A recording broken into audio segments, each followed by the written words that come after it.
This Parsha podcast is dedicated in honor of a brand new couple, our nephew and our new niece, Dovi and Adina Walby. They got married last week in Montreal, and we had the great privilege of participating in their wedding. It was a wonderful wedding, one of the most memorable weddings that I've been to. And on behalf of the Parsha podcast audience, we wish them a hearty mazel tov. And we hope that they build a beautiful Jewish home together and have a wonderful life, replete with all manner of blessing, all manner of happiness and goodness, great health, prosperity, harmony, and joy. And please God, lots and lots of Walby progeny. We are recording from a new venue this week. I'm in the library in Innisfil, Ontario. It's a public library. You gotta love them. And this is not like the central library in downtown Houston, if you know what I mean. It's nice. It's chic. It's clean. It's modern. And they have several study pods that you could reserve for a few hours at a time. These small rooms with sliding glass doors. I'm actually in my third stint of the day. You know, want to get some work done. You gotta come here. And you borrow this room, and even though everyone could see you, and people are looking at me askance as I gesticulate wildly, people are filing to and fro in the library, and they just see right in over here. That's okay. I brought my paraphernalia, my recording devices, my microphone, and even though it's not quite the Torch Center, we're happy to have a quiet venue to record. I will tell you that I'm a bit congested. And my wife gave me some advice. She said, well, maybe you stand while you record. But the truth is, because everyone could just look in, I feel like if I was standing, I would attract even more attention. So forgive me if if I sound a bit congested as I talk. But we're here. Thank God the summer is going well. Everyone's in good shape. The cottage that we're staying at is the most packed it's been. We have the Botniks upstairs and the Walbys, and now the Grumans are here. A lot of people. I don't think the house, the cottage, is more than 1,000 square feet. It's, thank God, bustling with kids, which is wonderful. It's not great for podcast recording or really any quiet time for that matter. And you, as perhaps a fellow introvert, you know how critical it is to have some quiet time. Not complaining. It's been wonderful. But now we're here in the library, and it's time for business. It's time for this week's Parsha podcast. So let's begin. I want to focus on an interesting theme we see several times in our Parsha. It's something that we've addressed in the past tacitly, but I think it's something that is worth examining again and a bit more closely. The Parsha begins right where last week ended off. Last week, the very last event was the zealotry, the act of zealotry of Pinchas. The leader of the tribe of Shimon, he was publicly fornicating with a Midianite princess, and this is an unconscionable scandal, and it sparked a divine fury, and a ferocious plague was sweeping through the nation. And Pinchas, he takes a spear and he's risking his life. He plunges it into the perpetrator and he ends the plague. 24,000 people died, but it ended when Pinchas intervened. And in our Parsha, the eponymous hero gets rewarded handsomely. The Parsha begins, God spoke to Moshe, tell the Jewish people, Pinchas ben Elazar ben Aaron HaKohen, Pinchas, son of Elazar, son of Aaron the high priest, he did such wonderful things. He quieted, so to speak, my wrath from upon the nation. He avenged my vengeance. He caused me to not destroy the whole nation in my anger. Had Pinchas not done what he did, it's implied over here, the guy would have continued this plague until the whole nation was destroyed. But Pinchas stopped it. Therefore, declare to all, behold, I am giving him a covenant of peace. Brisi shalom. And it should be for him and for his generations after him, an eternal covenant of priesthood, because he was zealous, because he undertook God's vengeance and atoned for the nation. The Rashi tells us that even though Pinchas is a direct descendant of Aaron, he's a grandson of Aaron, he's the son of Aaron's son Elazar, nevertheless, he was not made a priest, a Kohen. And the reason why is because when the anointing of the priest family happened, he was already alive, and it was only Aaron and his 4 sons and all subsequent sons born to them. But due to his gallantry and valor in this act of zealotry, Pinchas, who was just an ordinary Levite, is now elevated to being a Kohen, and he's granted this covenant of peace and this eternal covenant of the priesthood. Now, what exactly does this mean? So the commentaries, as they always do, they offer a variety of explanations. And one idea we see in the Midrash and in some of the commentaries, they tell us that Pinchas was granted immortality. He was given a covenant of peace and non-aggression with the angel of death. Most of us, all of us, most likely, will have an encounter with the angel of death. We're not here forever. We are mortal. And we're going to die, as unpleasant as that is to hear. But Pinchas, he's given an eternal covenant. He has this peace accord, this treaty, this pact with the angel of death. He is going to live forever. And in fact, our sages tell us that Pinchas is known by another name. He has an alter ego. He is Elijah the prophet. They are, in fact, the same person. And Elijah the prophet, we know he didn't die. He ascended to heaven in a chariot of fire. And there are numerous instances in the literature when Elijah appeared to people hundreds of years after his ascent to heaven. He has visitations that he has with the sages. If you are righteous and worthy and meritorious enough, you can be a recipient of a visitation from Elijah. There are dozens of instances in the Talmud documenting visitations that Elijah had with the great sages. And this is not something which is limited to antiquity.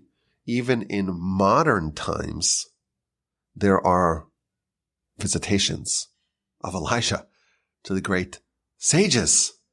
In fact, the last documented sighting was with Rabbi Elia Lopian, who passed away in 1970. And undoubtedly there have been many more appearances. But the kind of person that's worthy of having a visitation from Elijah is not the chatty type. They don't come onto podcasts and tell of their exploits. They're reticent to publicize it. So Elijah is still alive. He never died. And Elijah is just another name for Pinchas. And why did he merit to never die? Because of this eternal covenant of peace. So obviously there's a very significant reward for Pinchas's bravery and zealotry. Now us, with our modern sensibilities, we may have a hard time trying to come to terms with what Pinchas did. We have a hard time reconciling with his behavior. When I was thinking about this, I remembered many years ago, I did a series of podcasts that were questions and answers. And one of the questions was Pinchas a psychopath? Because what he did, it seems outrageous. Just without any warning, there's no judge, there's no jury. He's just the executioner comes and he kills 2 people. No, I didn't listen to the podcast. It was from August of 2014. I'm scared to listen to it. The quality of the audio must be dreadful, no doubt. But the truth is, it's not only us that may struggle with coming to terms with understanding what Pinchas did. Rashi tells us that the tribes were ridiculing Pinchas for what he did. In the second verse of our Parsha, chapter 25, verse 11, it tells us, Pinchas ben Elazar ben Aaron HaKohen. Pinchas, son of Elazar, son of Aaron, the high priest. And Rashi asks the question, wait a minute, we already know who Pinchas is. Because 4 verses earlier, chapter 25, verse 7, he's already identified, when the verse says that Pinchas, the son of Elazar, the son of Aaron, the high priest, he saw and he got up and he took the spear and so on, and he went and he did what he did. So if 4 verses ago we're told who Pinchas is, Pinchas, son of Elazar, son of Aaron, the high priest, why do we need to identify him again, Pinchas, son of Elazar, son of Aaron, the high priest? So Rashi tells us that after Pinchas did what he did, the tribes, they were mocking him. They were ridiculing him. And they were saying, did you see this son of Putiel? His grandfather, from his mother's side, his maternal grandfather. His paternal grandfather is Aaron, but his maternal grandfather is Jethro. And Jethro used to be an idolater. And he wasn't just an ordinary idolater. He was mad about idolatry. And he would take the calves and he would fatten them so they're really juicy. And only then would he offer them as a sacrifice to the idols. He wasn't just an ordinary run-of-the-mill idolater. He took it very seriously. And look what his grandson is doing. His grandson came and killed the leader of the tribe of Shimon. That's what the tribes were saying about Pinchas after he did what he did. Therefore, the verse comes and attributes him to Aaron. So Rashi's answer to the question of why the genealogy of Pinchas is repeated, he's telling us that we're not just identifying the person, we're identifying the provenance of his behavior. When he did what he did, this was a manifestation of his grandfather, not Jethro, the calf fattener for idolatry, but of Aaron, the high priest. So he's a biological grandson of Aaron, but that's not just merely his parentage. It's not just his pedigree. That connection that he has with Aaron exhibited itself in his behavior. He was a descendant of Aaron, not just who was on his family tree, but his behavior was Aaron-like. And this is the theme that we see first in a Parsha here once, and later on as well, the idea of the heritability of character. Aaron had a certain character type. He was someone who loved peace and pursued peace. And his grandson has a covenant of peace, because his grandson exhibits the same characteristics of Aaron. Character is heritable, for good and for bad. The tribes claimed that Pinchas, he's channeling his grandfather Jethro when he was an idolater. And the reason why, they claimed, the reason why Pinchas slaughtered a head of a tribe of the nation is because he's acting like Jethro would act. Jethro before he had his turnaround, of course. And the Torah says, no, you have it wrong. The Torah claims otherwise. The Torah says he is indeed channeling his grandfather, but not that one, not Jethro. Rather, he's channeling the peace-loving quality of Aaron. So the tribes are misattributing Pinchas's zealotry. They thought he's channeling his grandfather Jethro when he's still a calf fattener, and the Torah comes and corrects the record and attributes him to Aaron. But this idea, the meta idea over here, is that everyone agrees that Pinchas's act was a manifestation of a quality, of an attribute of his antecedents. And the only dispute is which branch of the family is at play here. And the Torah identifies Pinchas in this context as the grandson of Aaron the high priest. Aaron's qualities, his peace-loving, his peace-promoting attributes, those are the qualities that are being manifested by Pinchas when he did his act of zealotry. And thus, Pinchas is not only biologically a grandson of Aaron, his behavior, his character, his ideals, his values, his personality, his righteousness is also Aaronic. It's also like Aaron. Character is heritable. Children exhibit the characteristics of their antecedents. Now this appears again in the Parsha in the episode of the daughters of Tzalafchad. You recall the story, chapter 27. Tzalafchad dies. We actually talked about him a few weeks ago. Tzalafchad may have been the one who was gathering twigs on Shabbos. But his daughters, they come and they want to inherit his ancestral lands in the Holy Land. And they're given quite a lengthy introduction. The daughters of Tzalafchad. Tzalafchad, the son of Hefer, the son of Gilad, son of Machir, son of Menashe. To the families of Menashe, the son of Joseph. There are lots of generations being presented here. It's the daughters of Tzalafchad, who is the son of Hefer, who is the son of Gilad, who is the son of Machir, who is the son of Menashe, who is the son of Joseph. And they stand up before Moshe and before Elazar the high priest and before the princes and the whole nation, and they tell the whole story. Our father died in the wilderness, and why should we lose out? He had no sons, but maybe the daughters can inherit his lands in the event that he is no longer with us. And indeed, Moshe consults with God, and the law is thus established and told to us that in the event that a man has no male heirs, his daughters inherit his ancestral lands in the land of Canaan.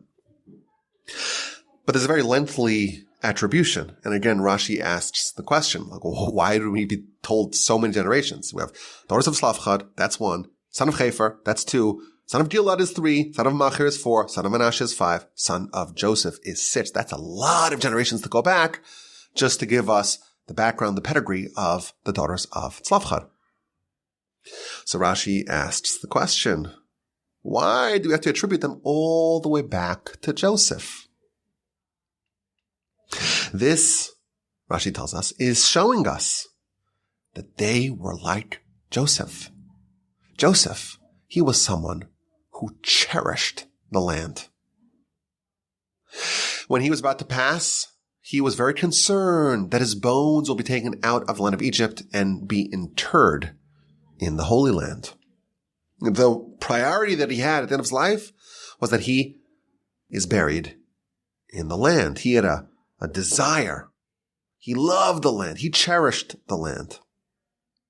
And now, his great-great-great-great-granddaughters, they are so desirous of having a portion of the land, and that's why they're coming to Moshe with their quest, with their request to have their father's ancestral lands. It's not just because they want land, like anyone wants to be a landowner, because they love the land so much they want to have a permanent foothold in the land. Their request, Rashi tells us, that's an expression of the Josephine love of the land. His qualities, Joseph's attributes, they filtered down his bloodline, and now it's 6 generations later, and the same qualities, the same love of the land is being manifested by his descendants. They're not only biological descendants of Joseph, they're like him in their love of the land. And there are countless examples of this idea. It's one of the big ideas in the Torah, that a person's qualities and attributes, and flaws as well, by the way, as we shall see, for good and for bad, they become part of the genetic package that they pass on to their descendants. So I'll give you another example. In next week's Parsha, we read about the saga of the tribes of Reuven and Gad. Perhaps you recall this. They're on the east bank of the Jordan. They conquer the lands of Sichon and Og. And 2 tribes, 2.5 it ultimately turns out, they want to remain on the east bank of the Jordan. Why don't they want to cross over and inherit the lands on the west bank of the Jordan? So the verse tells us a few reasons. It says that they had a lot of flock and they needed lots of grassy lands to give their flock grazing space. In the end of the Torah, read how the tribe of Gad, wanted to have the burial spot of Moshe in their lands. But there's an amazing midrash that I saw. The Reubenites, descendants of Reuven, the eldest son of Jacob, they wanted their lands on the east bank of the Jordan because they were like their antecedent, Reuben, the actual son of Jacob. Now, what do we know about Reuben, the son of Jacob? One of the episodes we're told about Reuben is that this is in chapter 30 of Genesis. Very interesting callback. He went out in the time of the harvest of the wheat. He went out into the fields and he gathered some dudaim. What are dudaim? These are some sort of herbs or plants that were believed to promote fertility. And he gave them to his mother Leah because she had ceased having children. And then we know the story. Rachel asked for some of the dudaim and Leah seems to get really angry. You took my husband, now you want to take also my dudaim, and they make an agreement that Jacob will be with you tonight. We know that story. But the verse tells us, chapter 30, verse 14 of Genesis, that Reuven went in the time of the harvesting of the wheat, and he found dudaim in the field. So, of course, the Torah does not tell us any extra unnecessary filler material. Reuven went in the time of the harvesting of the wheat, and he found dudaim, these plants, these herbs, whatever they are. He found them in the field. And somehow this has to do with the decision or the desire of his descendants, the tribe of Reuven, to now want to settle on the east bank of the Jordan. What's the possible connection? So the Midrash elaborates that at the time of the harvest of the wheat, well, the wheat's been harvested, right? So before the harvest time, people are very nervous about others coming in, any intruders to their field because the crop has yet to be harvested. But once harvest season is over, well, now the fields are empty. There's no longer any grain there. So people are much more okay with other people trampling in their fields. But nevertheless, where did Reuven find the dudaim? Basada, in the field, meaning not in anyone's field, in a ownerless part of the land. And this, the Pinchas tells us, this demonstrates the fastidiousness that Reuven had to not steal someone else's land or produce. Even though it's after harvesting season and people are much more relaxed and okay and tolerant of people coming to their fields, nevertheless, he went to no man's land to not touch someone else's stuff. He had meticulousness to not steal from anyone anything. And now his descendants say, we want to settle on lands on the east bank of the Jordan, away from the rest of the nation where there's loads and loads of grazing area. We want to be isolated to avoid any accidental theft when our animals are grazing. This quality that Reuven had, to be extra fastidious and careful to not, God forbid, steal from anyone, even if maybe they wouldn't mind, that's what prompted his descendants, that quality, that scrupulousness, That's what prompted the Reubenites to seek permanent settlement on the east bank of the Jordan. Again, the idea, the qualities of the antecedent are manifested in their descendants, even many generations hence. Another example, the kingly qualities of Judah. Judah, of course, that's the tribe of the monarchy. King David comes from the tribe of Judah.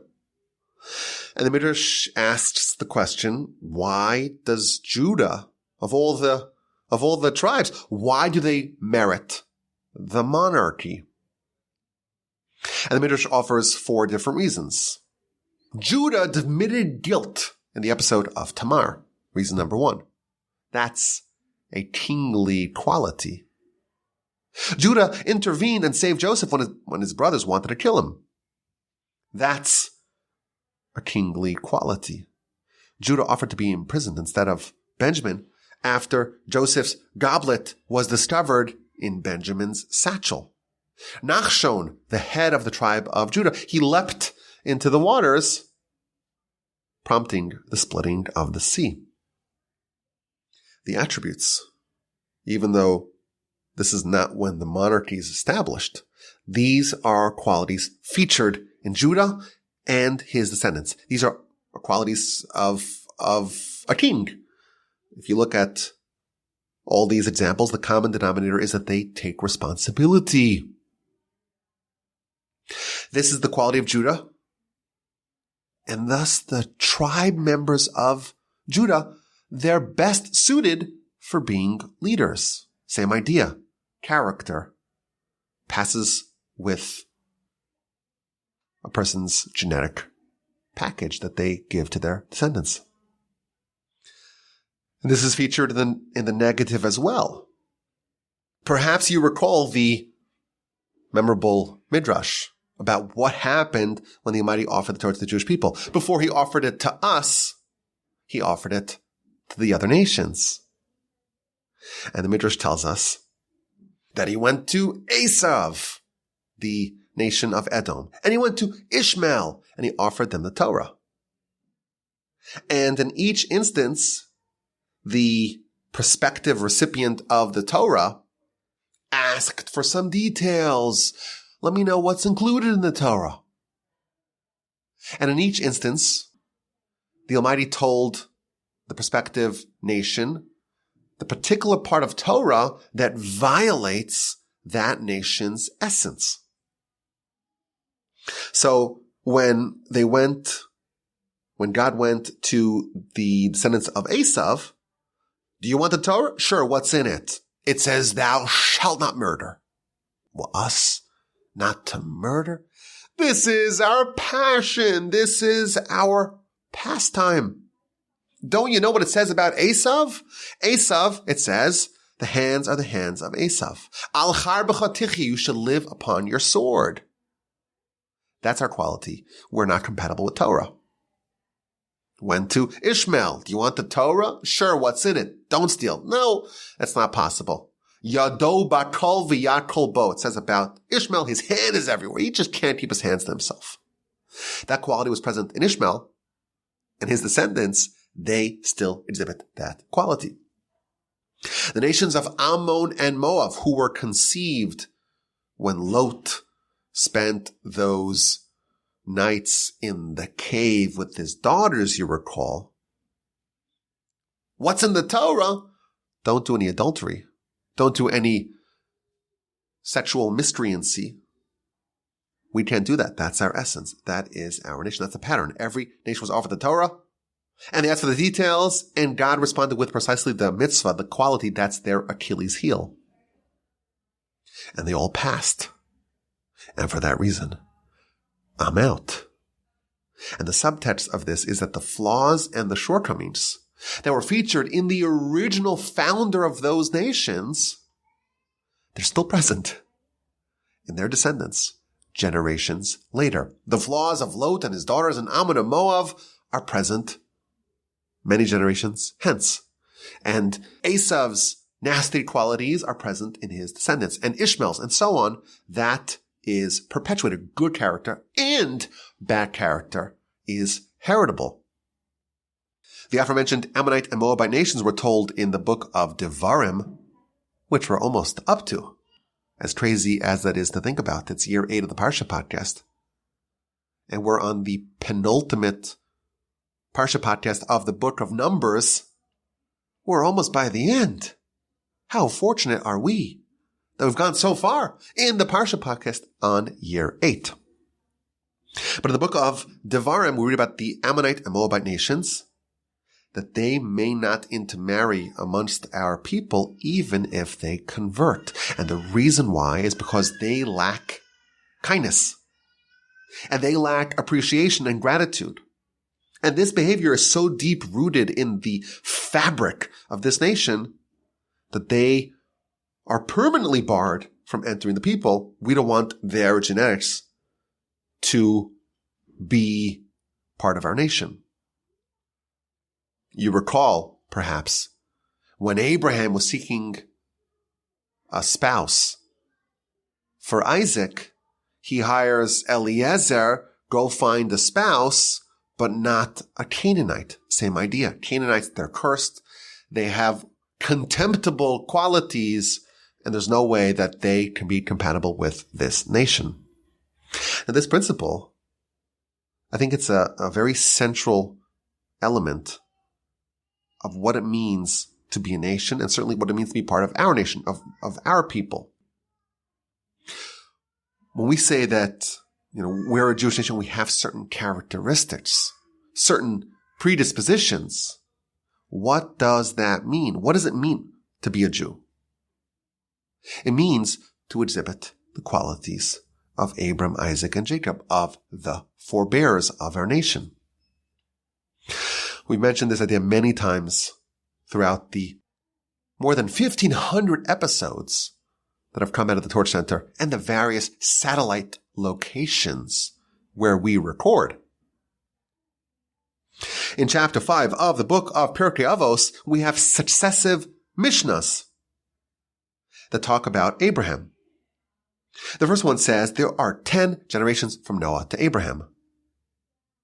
That's the genealogy. Count the generations from Noah to Abraham, it's 10. In the very next Mishnah, it talks about the 10 tests of Abraham. But unlike the Mishnah talking about the genealogy, it doesn't identify him as Abraham. It doesn't say Abraham was tested with 10 tests. It says Abraham, our father, Avraham Avinu, was tested with 10 tests. It's the same person. It's Abraham. But in one Mishnah, he's called Abraham. And in the second Mishnah, he's called Abraham, our father. Why does he have a different name? And there's a famous idea featured in the Ruach Chaim commentary to the book of Pirkei Avos, where he says that in Abraham's 10 tests, he is our father. In those spiritual triumphs, our relationship to him is genetic.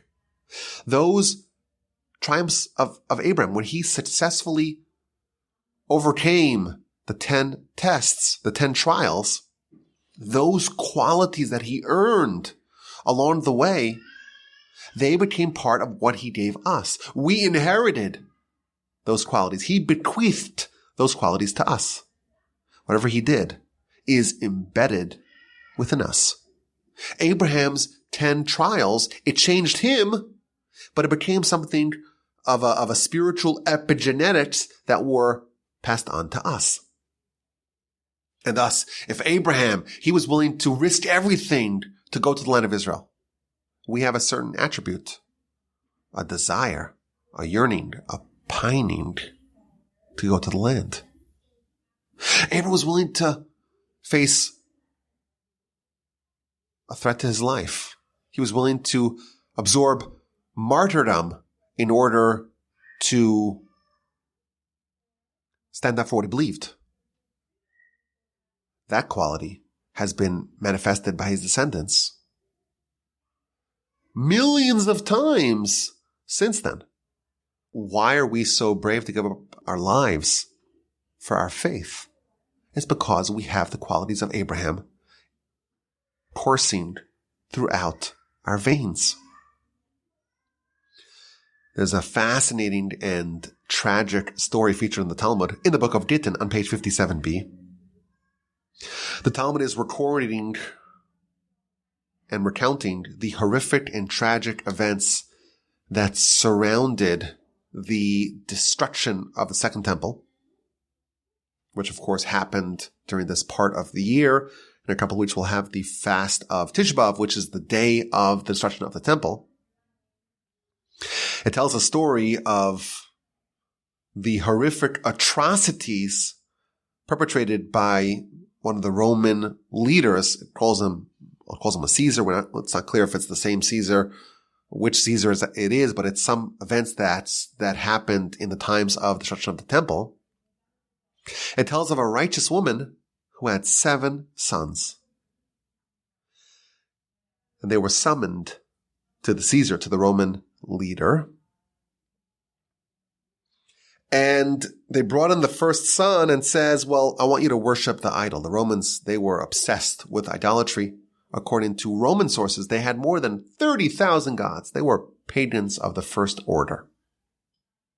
And of course, the Jews, they believed in, and they still do believe in, one invisible, all-powerful, omnipotent, omniscient God. So they always tried to get the Jews to do idolatry. So they bring in the first son, do idolatry. He says, no. The Torah says, Anochi Hashem Elokecha, only one God. They killed him. And the second son, worship idolatry. No. The Torah says, thou shalt not have any other gods before me. They killed him as well. The third son, do the idolatry. No. The Torah says that you cannot sacrifice to any other god. Again, there are many verses in the Torah that talk about idolatry. And each son is invoking a different verse in the Torah as to why this is totally unconscionable. And son after son after son is being killed. Until there was only one son left. And the Roman, he's genociding the whole family here. And he tells the youngest son, listen, I'm not going to make you do idolatry. I'm going to throw down my signet ring. I'm going to put it on the floor. And you just bow before me and pick up that seal. So people will think that you're bowing to me. You're not really bowing to me. Okay, I want to go easy on you. Let's spare one son from this family. I'll just throw it down. You pick up the ring, pretend like you're bowing down before me, and we'll send you home. And he responds. He says, you're the Caesar, you're the Roman leader. I'm going to honor you, and I'm going to be scared of you. I have to honor God way more than you. Who are you compared to God? I'm not going to even give the impression that I'm bowing before you. And the last son of this family was killed. And the epilogue of this story is that before the son was taken away to be killed, his mother gave a message. And she said to him, after they kill you and you're ushered into heaven, I want you to go to Abraham. Go to Abraham and tell Abraham, you took one of your sons and bound him to the altar. That's, of course, the binding of Isaac episode. Tell him, says the mother, I sent 7 of my sons. I bound 7 of my sons to 7 altars. And the story ends, tragic and heroic story, that this woman also died. And after this whole family was wiped out, a prophetic voice boomed, quoting the verse in scripture, Psalms 113 verse 9, Aim habanim smecha, a joyful mother of sons. It's, of course, an awful and tragic and heroic story. Each son was executed, was murdered, each one voicing a different reason as to why they will not capitulate to idolatry. But the punchline of the story, the mother says to her son, go tell Abraham, my sacrifice was greater than his sacrifice. This seems a bit problematic. Is this woman gloating? Is this the appropriate attitude to tell Abraham, I'm better than you? You think you've given up something? I give up even more? The commentaries tell us no. She's saying something different entirely. She's sending the message to Abraham. Abraham, your martyrdom, that quality that you imbued within your descendants, it's still strong. It's still unshakable. Dozens of generations, more than 1,500 years later. Abraham's qualities are so firmly entrenched in his descendants. Those characteristic traits are so embedded in our people, they're permanently there. The Talmud tells us that every descendant of Abraham, Isaac, and Jacob will have these qualities. Baishanim, Rachmanim, Gomle Chasadim, bashful, merciful, and hospitable. These characteristics identify us because this is what we received from our illustrious antecedents. There's one final example I want to share. I saw this incredible midrash for the first time this week. This is also in the aftermath of the destruction of the temple. The midrash tells us that there was an Athenian. An Athenian came to Jerusalem. And he met a clever Jerusalemite boy. And he said, here's some money. Go buy some eggs and cheese. So he buys the eggs and the cheese and he brings it back to the Greek, to the Athenian. And the Athenian asks the young lad, yeah, we have some cheese. We got this cheese. We got that cheese. Which cheese came from a white goat and which cheese came from a black or spotted goat? Now, that's a tough question because he can't really identify in the cheese what is the color of the mother, so to speak, of the goat that spawned this cheese. So the clever Jerusalemite lad says to the Athenian, here we have eggs. You got this egg and that egg. Which egg came from a white hen, a white chicken, and which one came from a black one? That's the end of the story in the Midrash. Now this, it seems like it's, just a clever rejoinder. It's a sharp zinger. But the commentaries tell us there's a very deep lesson over here. This Athenian, he was challenging our standing as being God's chosen people. He was saying, listen, you guys, this nation used to have real titans. Used to have Abraham. And Abraham, he was infinitely more righteous than his contemporaries, than his peers. The Nimrod, for example. He was the white goat to that black goat. And Isaac, he was the white goat compared to the black goat of Ishmael. And Jacob was way more righteous than Esav. Undeniably so. Moshe is more righteous than Bilam, the counterweight, the Gentile prophet of equal caliber.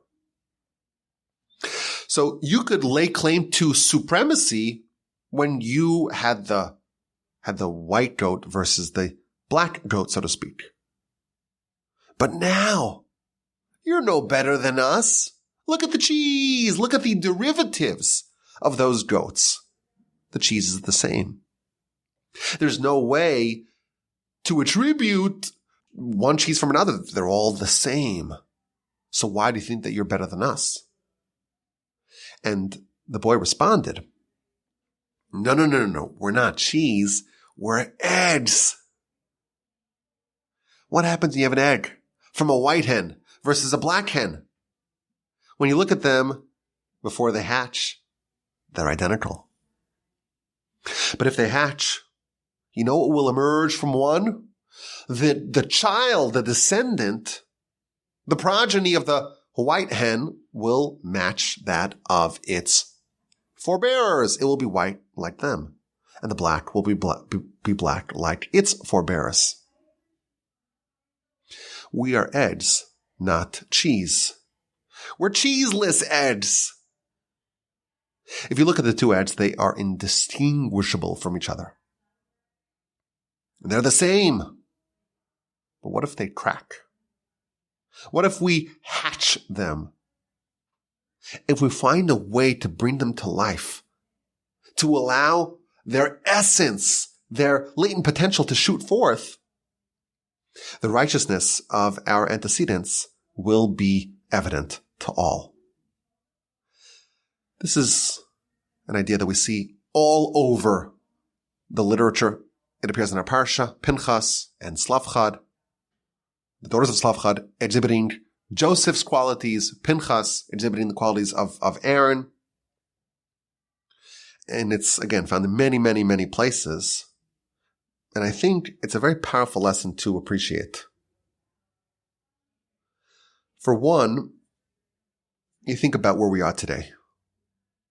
What percentage of our brothers and sisters really appreciate what it means to be a descendant of Abraham, Isaac, and Jacob? What it means to be part of this glorious and eternal nation? What does it mean to be the chosen people, those who are emissaries of God and his ambassadors in the world? It's a very small percentage. And we may feel inclined to just give up on them. But the truth is that they are like this egg. It's raw potential. And it may look indistinguishable, and there may be no signs of Abraham's fingerprints upon them, but there's something within them that's powerful and that's permanent. And if there was a way to just kindle it, to take that tiny ember and fan it to life, the fiery, passionate blaze of Abraham would once again burn brightly. You know, this year 8 of the Parsha podcast, the theme is Dad, deep and deeper. There's another idea that I think it's important for us to really appreciate. Our connection with the Almighty and his Torah, it's genetic. It's hardwired. And there's basically nothing that a Jew can do to sever that. And yes, it may be suppressed. And yes, it may not necessarily be activated. It may be an egg, but it's not cheese. It's there. And it's our mission to do whatever we can to kindle it, to hatch it, to awaken it, of course, within ourselves and within the hearts of our brethren. There's another takeaway from this idea. You think about what your life mission is. What's the quest of our life? What are we after? What are we trying to do? So certainly, when you think about it from the context of the Torah, we're here to improve ourselves, to improve our character, to fix our bad character, to burnish and develop and hone our good character, to do mitzvos, to be righteous, to elevate ourselves. And you think about, well, what's our lifespan here at 70, 80, 90 years, 100 years if we're lucky, and then all that hard work gets buried in the ground. So that's, of course, a bad way to think of it, because even when someone dies, the consequences of their actions are actually much more manifested in their death than it is in their lifetime. And of course, the resurrection is the flowering of what was planted at a person's burial. But even in this world, when a person dies, their qualities don't just die with them. Our qualities on one hand and our flaws on the other hand don't just live and die with us. That's what we pass on to our children. That's what we perpetuate onward to our descendants. And if there's a person who works on developing themselves and improving themselves it will manifest itself in their children.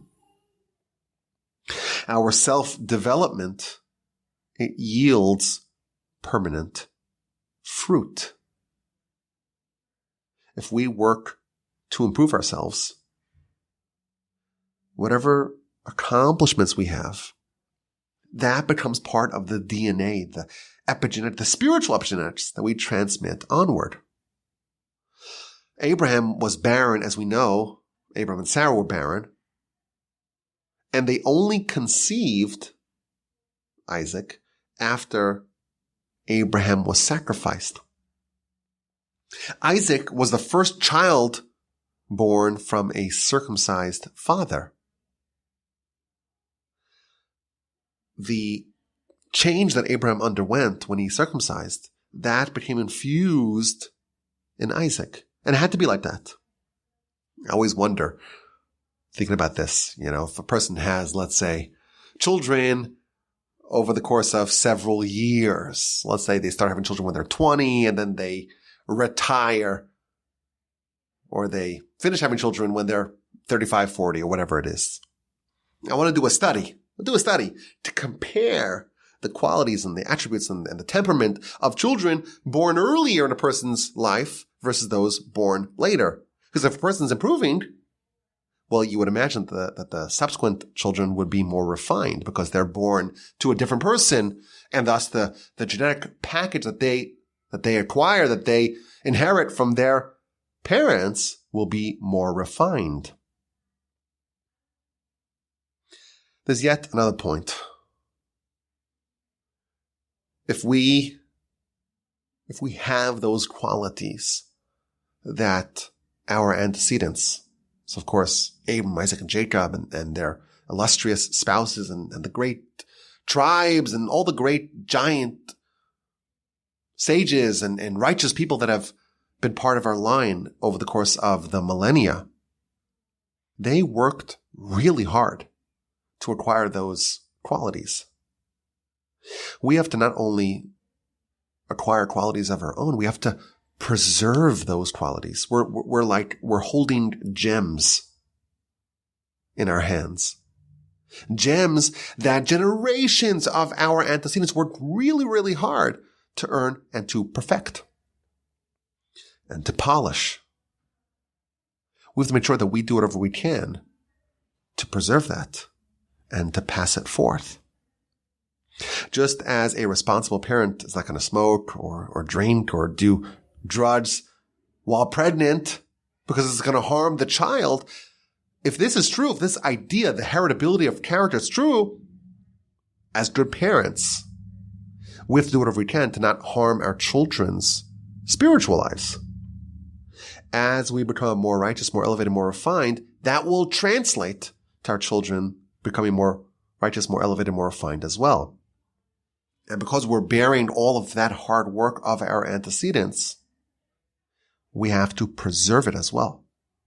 We are responsible for the whole world. Why are we responsible? Where did I sign? This is what Abraham did for us.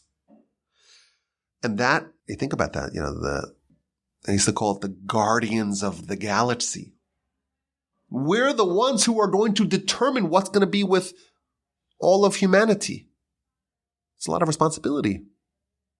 But it's, of course, very invigorating and empowering. We have to do whatever we can to maintain that, to preserve that, and to transmit that forward. A child at 8 days old has a circumcision and forges this bond of closeness with God. What do you do to earn that? Nothing. But the spirit of Abraham exists within you. We have to preserve that. We have to perpetuate that forward. Pinchas is a grandson of Aaron. And that's why he's a priest. I had a conversation with Rabbi Botnick last night. I said, Rabbi Botnick, you're better than me because you're a Kohen and I'm just an ordinary Israelite. And he says, no, I'm not better. But the truth is he is better. Why is he better? Because he comes from Aaron and I don't, even though I do come from Aaron, but not a direct line. Think about it. It's been 100 generations. There must have been someone there that was a Kohen, right? He has the Y chromosome of Aaron. And what does that mean? It's not just the quality that Aaron had and then the kids just start off with nothing. It means that this quality of what made Aaron a priest and thus towering above everyone else, as, of course, Korach learned the hard way, that quality is still part of the genetic makeup of his descendants. Just as Pinchas exhibited Aaron's characteristics, the daughters of Tzalafchad were like Joseph, and we are all like our illustrious forebears. Sometimes we may not realize that. Sometimes we just need to hatch a little bit. It's not pleasant maybe to hatch, I would imagine. Sometimes we don't see it, but it's there. And we should do whatever we can to develop that, to unearth that, to maybe crack through the cocoon that maybe keeps us small, but it's there. And there's nothing, almost nothing we can do to get rid of it. And we have to make sure that we preserve it and perpetuate it. May we all be so fortunate as to be worthy of living up to the qualities that we all have within us. And never, of course, never give up on our brethren. I appreciate your attention. This was delightful. I did have some people here passing by and looking at me askance with my microphone here in pod number 1 of the Innisfil Public Library. But that's okay. That's okay. I enjoyed it immensely. I hope you did it as well. Send me an email if you like it. If you don't like it, doesn't matter. RabbiWolbachim.com. Have a wonderful day. A splendid rest of your week. How does it go? And a sensational, terrific, outstanding Shabbos upcoming. And please God, with the unending help of the Almighty, we'll talk again next week on the Parsha podcast. My name is Yaakov Wolbe. It's nice to meet you virtually. Send me an email, rabbiwolbe@gmail.com.